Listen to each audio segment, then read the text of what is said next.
Didn't make it to a single winery while I was out there. Also, shout out to Chris, Rowan, and Molly. I'm sorry I missed your call, and I was having dinner with the aunts, so and I left the next day.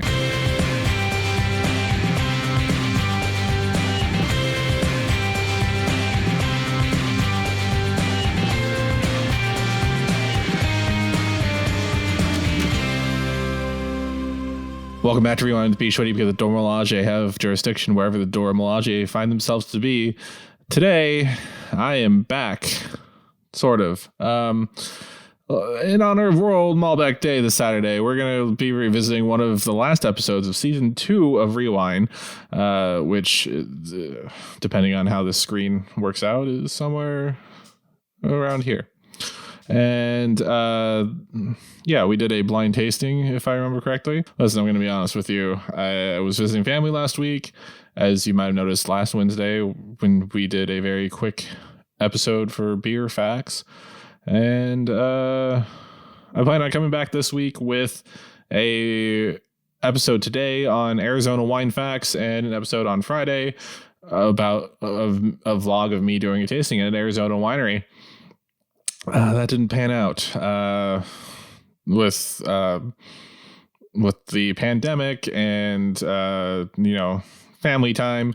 I didn't make it to a winery when I was over there. So yeah. Also this week on Monday, I got my first COVID vaccination, and I'm feeling a little lethargic after that. So this is my way of doing something easy.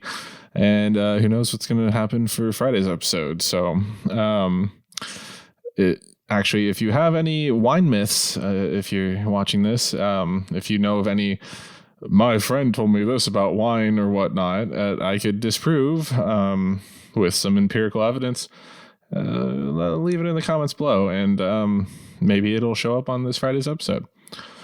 All right, on to our episode. We are going to be watching Season 2, Week 11, Episode 2, Wind Down Wednesday, Malbec World Blind Tasting, which you can find a link to in the description or in the title card above.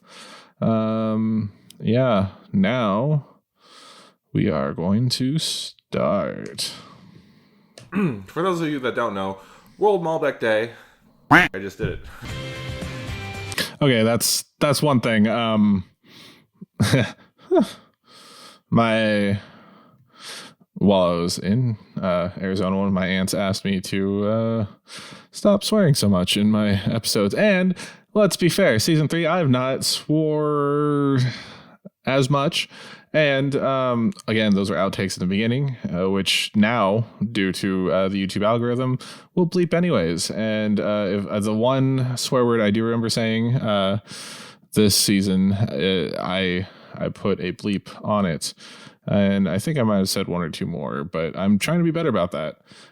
So clearly my aunt hasn't seen Season 3 yet.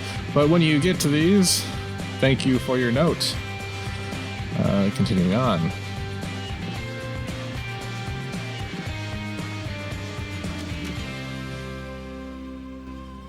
Welcome back to Rewind with bschwitty, because the name's Bond. James Bond. Today, happy I still have that Malbec shirt. World Day, everyone. Yeah. I don't remember the exact term in Spanish, but it is definitely not World Malbec Day, because that is a translation error, because we Americans are dumb. Okay, quick stop. What I do like is that you can see the set dressing. There's a Pacific Coast pink in the background. I have sake and mirin on the left side. Good job cropping that out, Brandon. On the easel is Time and Vine, which was a great graphic novel. I think I really enjoyed it. I'll link a description to it. And then you can see pinking out behind it is the Chambong. And yeah. Let's continue. But for those of you that don't know, Malbec World Day originated in Argentina and has since taken over the world. It's been an idea that Argentine Malbecs are so much better than Malbec from the motherland of France, specifically in the Bordeaux region. Now, there's plenty of opinions on either side of the argument. Personally, I like California Malbecs. Personally, I've never had a straight Malbec from the Bordeaux region of France. But California Malbecs do taste much different than Argentine Malbecs. What I've learned over time is that it is really, really hard to blind taste and pick out an Argentine Malbec because it just comes out of nowhere. There's so many things going on, and you're like, so many is it this? things. Is it that? Is it this? Is it that? It's so I thought I would see. It is difficult to do that. Could blind taste and pick out what the Argentine Malbec is out of these 4 wines right here. I don't know what's in each bag. I tried to put it in blind. You also clearly couldn't see the numbering. I'm going to keep switching it up, and then I'm going to pour myself blind so I can't see it either with my Riedel sommelier glass. Can I just say I love that blind tasting glass? It's really cool because you can't see a darn thing if you went truly in blind. It's cool because it's like you can't see if it was a white or a red. So it was like that episode that we did blindfold tastings with Hal, so we covered our eyes and we couldn't tell if it was a white or a red, although it was easier to tell. That's the whole idea behind the blacked out Somm blind tasting glass. And I think it's gonna be fun. I think it's gonna be a bit of a challenge, quite honestly, but maybe it'll just stick out like a sore thumb. What I know for sure is that there is a Argentine Malbec in here. There is a Rewind Malbec in here. Ooh. Which is from California, made right from here California. in beautiful Paso Robles, California, on the Central Coast. Come out and see us sometime. There is a Kinsey Cuvée of some sort, Nocturnum, which is from San Luis Obispo, California, and then I have, for some reason, the Hiller.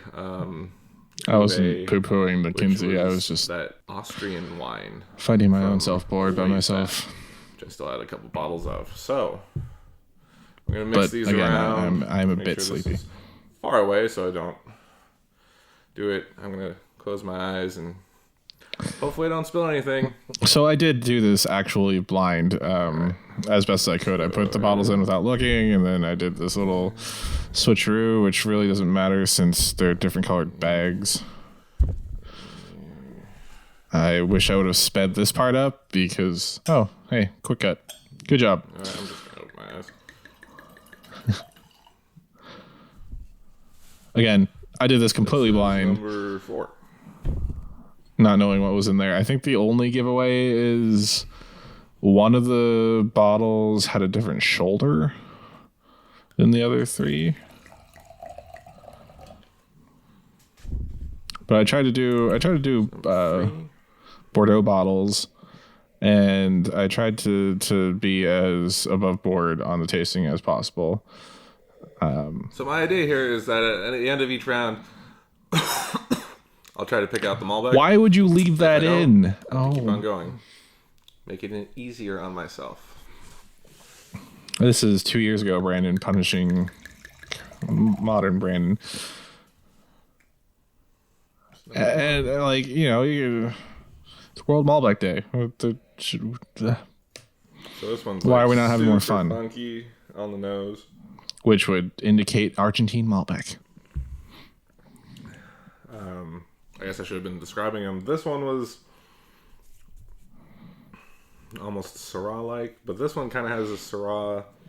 I hope you can appreciate that season 3 of Rewind has a little bit quicker editing and cutting and back and forth and makes things more dynamic. And if not, let me know, because I was trying to. I've been trying. Also, I don't have camera 1 on today because I'm a little. Stop coughing, please. Cut it out. This one. You're about to be in a pandemic. It's like Malbec that I'm more familiar with. It's fruitful, but it's not meaty. But yeah, I don't have camera 1 on today. It's not meaty in the because Syrah sense. It's meaty and like it's heavy. Trying to I'm trying to just It's big, it's bold. do this quick. All right. This one was easy.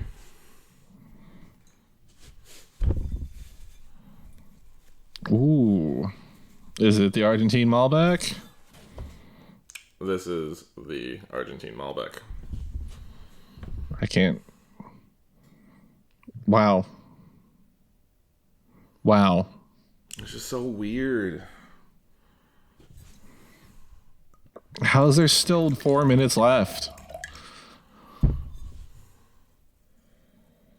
It smells like a Syrah on the nose, and that's the hardest thing about it. This is my Malbec. Wow. Okay, but still, quick cuts. Quick. Of course, I know my own wine.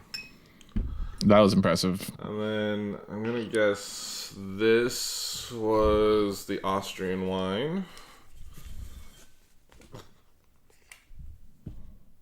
Yep, finally. This is the cuvee. See, yep, so there was one with a different shoulder.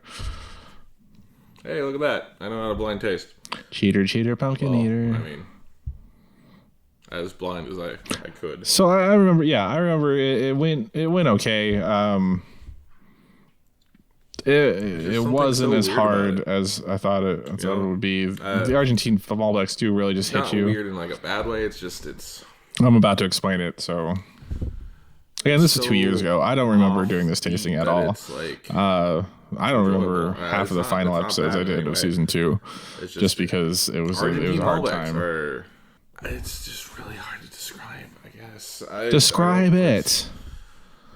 It's ineffable. This is a Tapiz Malbec. Please don't say I said that. This is 2015.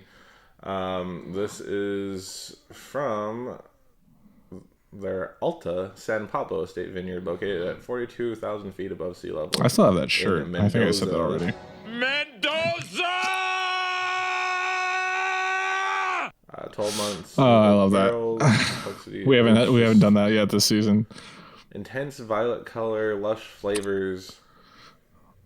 So those of you that don't know, there in The Simpsons, there's this recurring gag called, like, in the first 6 to 9 seasons, they cut away to TV. They're like watching reruns of this like Die Hard type movie starring Arnold Schwarzenegger's Simpsons version, McBain, and the movie's called McBain. And the scene that you saw, it's just like every cliche 80s action police movie thing. Or even early 90s. And that clip is McBain's partner is just like a day away from retiring, and they're after the crime lord Mendoza. They try to take out McBain, but his partner gets killed instead. So he just yells, "Mendoza!"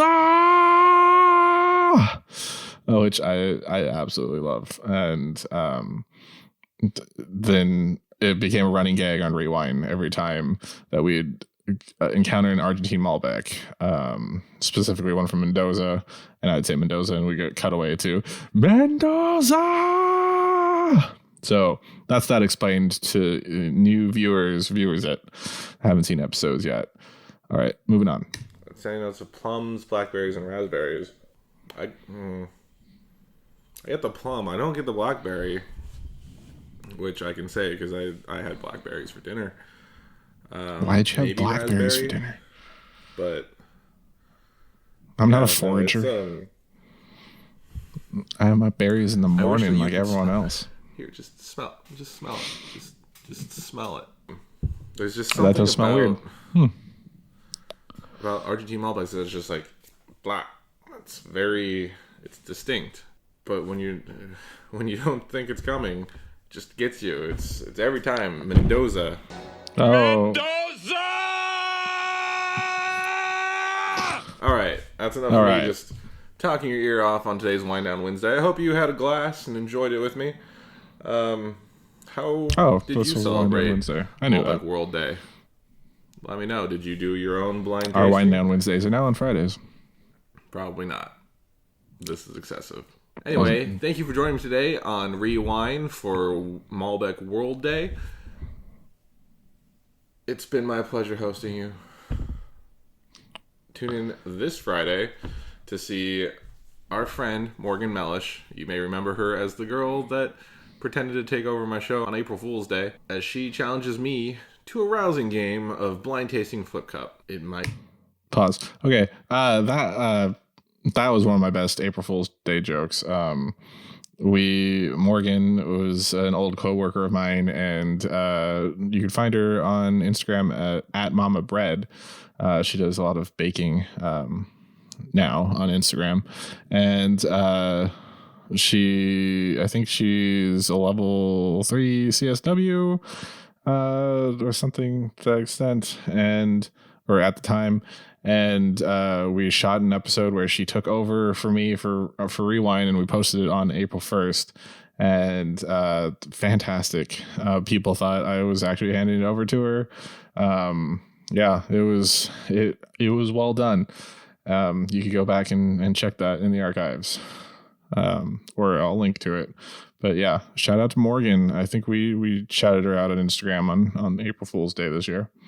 All right. It'd be more exciting than this. It's probably more exciting than this. It was more exciting. Anyway, this has been Rewind. My name is bschwitty. Thank you so much for watching, and I will catch you, all of you, next time. Okay. Yeah, like I just said, it was an interesting, very interesting just to see the episode like that. It's been 2 years since almost 2 years since I recorded that. I don't remember a single thing. That was 2019. I feel like I've gotten better in the editing bay. I feel like I've gotten quicker about, it's the internet. You don't like those lulls. And actually, I've learned a lot from during quarantine, just watching like late night hosts, how they've transitioned to being without an audience. So especially single camera. Or it's not single camera, single person. So it's helped me kind of see how the entertainment works better. So if you like season 3 better than season 2, let me know in the comments below. Let me know how I can improve to keep you engaged through episodes like this. Or if you don't want me to keep doing redos of my old episodes, voice your opinion. Maybe I'll take that in stock. And don't forget to share, like, comment, subscribe, and smash that little bell icon to get notified when new episodes come out. You can find me here on YouTube, where I live, by going to rewindshow.com and hitting the subscribe button. Remember, you can always find me on Instagram as well by going to @rewindshow, where we post 10-minute episodes on IGTV. And you can find me on Twitter @bschwitty. This has been Rewind. Now this music is swelling in the right position, and I will catch you next time.